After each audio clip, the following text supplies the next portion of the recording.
नाम नहीं लूंगी, पर यार तुम्हारी डीपी ना बहुत सुंदर है यार। इतनी क्यूट कैसे हो सकता है कोई।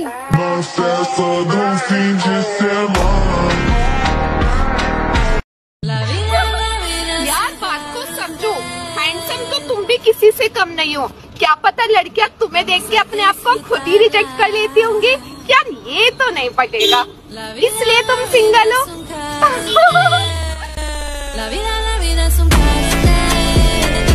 मतलब भाई ये कौन से लड़के हैं जो सिंगल होने के बाद भी लड़कियों को इग्नोर कर रहे हैं, उनको बिल्कुल भाव नहीं दे रहे, कोई अटेंशन नहीं दे रहे, उन पे ध्यान नहीं दे रहे।